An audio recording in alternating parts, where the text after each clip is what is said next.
Selamat malam, Assalamualaikum sahabat cahaya kehidupan semuanya. Salam sejahtera untuk Anda yang setia mendengarkan catatan harian, yang setia menonton video pencerahan dari Cahaya Kehidupan, sebuah channel yang berisi pencerahan pemahaman yang berbeda dari kebanyakan lainnya gitu ya. Tujuannya apa? Supaya Anda menjadi manusia yang seutuhnya. Bagaimana kabar Anda di hari ini? Harinya hari Sabtu tanggal 7 Mei 2022. Di hari ini saya masih libur Idul Fitri. Jadi saya juga mengosongkan jadwal kelas AMC online-nya. Saya juga di kantor juga masih cuti bersama. Di kampus juga masih cuti bersama. Teman-teman di Wanas Jati juga masih berlibur. Menikmati liburan sebetulnya sih enak itu ketika tidak sama dengan yang lain ya. Saya biasanya kalau selain libur hari raya ini, saya biasanya suka ngambil liburan di hari Senin atau hari Rabu gitu ya. Supaya apa? Supaya berbeda dengan orang lain. Berani berbeda itu keren. Banyak orang takut untuk berbeda. Banyak orang dia ikut-ikutan saja dengan yang lain. Ikutan dengan kelompok yang banyak, ikutan dengan golongan yang banyak. Padahal yang banyak itu biasanya tidak enak gitu ya. Coba deh Anda lihat di gerbong kereta api. Yang kelas ekonomi dengan kelas eksekutif biasanya yang penuh yang ekonomi. Di pesawat juga yang ekonomi dengan bisnis yang penuh dengan yang penuh juga kelas ekonomi ya. Di mall ketika ada diskon besar semuanya rame ke sana. Ke counter yang enggak ada diskonnya sepi. Counter yang rame itu biasanya yang murah, counter yang bagus-bagus yang mahal itu sepi. Di sini terlihat bahwa kalau ingin hidup Anda lebih baik, maka jadilah golongan orang-orang yang sedikit. Golongan orang-orang yang tidak sama dengan yang lain. Dan faktanya adalah orang-orang yang memiliki harta 2 miliar ke atas itu memang sedikit. Yang punya saldo 1 miliar, 2 miliar di buku tabungannya, di bank itu datanya sedikit sekali dibandingkan dengan jumlah total penduduk Indonesia. Nah, ini membuktikan bahwa orang kaya itu berpikirnya tidak sama dengan yang lain. Orang kaya itu sering dianggap aneh, sering dianggap gila. Saya sama teman-teman saya ketika saya tadi gitu ya ngumpul dengan teman-teman SD di Stadion Bangkalan, mereka bilang kamu tuh aneh Fir gitu. Kamu tuh bisa gitu ya.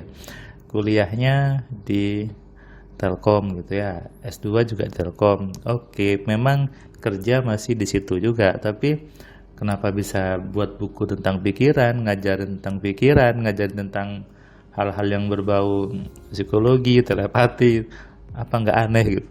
Kemudian dia bilang, kamu di sini ada rumah, di Surabaya ada rumah, di Saudara juga ada rumah.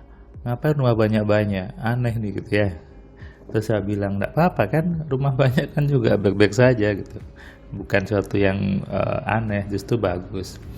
Kemudian ada lagi teman saya satu juga yang menimpali gitu. Di saat yang lain mobilnya masih mereknya Ayla Agia, yang Firman sudah Pajero gitu. Nah, dia bilang ini aneh. Dan itulah memang orang-orang yang kaya, orang-orang yang mau berpikir berbeda, pasti orang-orang yang hebat.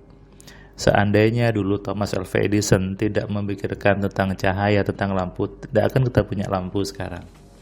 Semuanya dimulai dengan berpikir yang berbeda, berpikir yang aneh. Jangan takut dibilang aneh, jangan takut dibilang gila. Yang buat air mineral Aqua dulu dibilang gila, jual air mineral lebih mahal pada bensin. Tapi sekarang, nah semuanya suka dengan air mineral gitu ya. Banyak hal lagi yang sebelumnya dianggap aneh dan dia konsisten, akhirnya apa? dia menjadi orang yang bagus, hidupnya nyaman.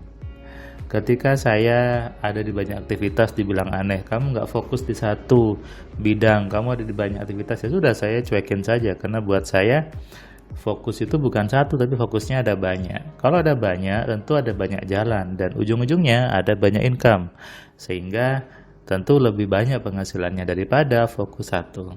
Fokus satu besar bagus, ya. Fokus 5 besar sama-sama bagus gitu kan. Ayo coba Anda pilih mana, fokus satu atau fokus banyak. Kalau fokus banyak dapatnya juga banyak. Nah, makanya di kelas AMC saya menyadarkan banyak orang bahwa hidup itu tergantung pikirannya. Kalau ikut dengan logika yang lama, maka hidup Anda juga sama. Padahal logika itu boleh di-upgrade, boleh di-update, bukan dihapus ya. Jadi salah ketika ada seseorang yang mengatakan, jangan pakai logika, kamu buang logikamu. Ini suatu pemahaman yang salah. Kenapa? Karena logika di kepala kita tidak bisa dihapus, tidak bisa dibuang. Dan tentu tidak ada orang bisa hidup tanpa logika. Jadi yang betul adalah hiduplah dengan logika yang mengkayakan. Hiduplah dengan logika yang menyenangkan. Sehingga kita harus mengganti logika kita dengan logika baru yang tentunya yang enak dan tentunya membuat kita jadi lebih kaya. Makanya katanya Allah dikatakan, aku tidak akan merubah nasib seseorang sebelum orang itu merubah nasibnya sendiri. Merubah artinya mengganti logika Anda dengan logika baru. Kalau logikanya sama dengan logika yang kebanyakan orang, hidup Anda pasti sama dengan orang lainnya. Ini sudah hukumnya. Tapi kalau logika Anda tidak sama dengan teman-teman sekitar Anda, maka hidup Anda sudah pasti tidak sama dengan mereka. Saya dengan teman-teman dosen tidak sama logikanya. Ketika berkumpul saya kadang hanya bisa senyum sendiri gitu ya, mendengarkan omongan mereka, dan saya tahu itu logika yang melemahkan, logika yang membuat susah gitu ya, sehingga saya tidak mau pakai logika itu. Saya boleh menggunakan logika saya sendiri, logika yang orang-orang kaya pakai, dan ketika saya terapkan ke diri saya dan itu terjadi, tentu hidup saya lebih baik daripada teman-teman saya itu. Hidup saya lebih baik daripada teman-teman permainan saya. Dan itu karena logika saya berbeda dengan mereka.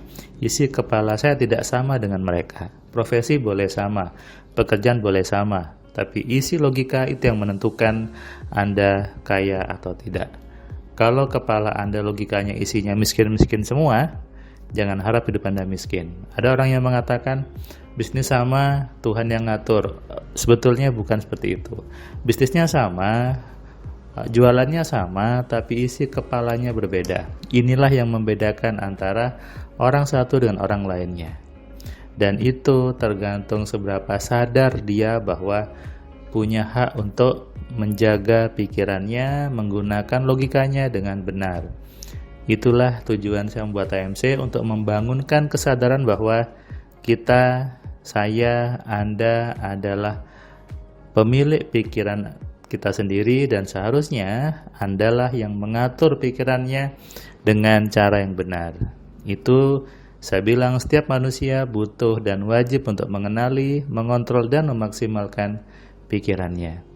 Sadari ini dan renungkan. Selamat malam, selamat istirahat, salam sehat, salam kaya, salam cerdas. Dari saya Firman Pratama. Assalamualaikum.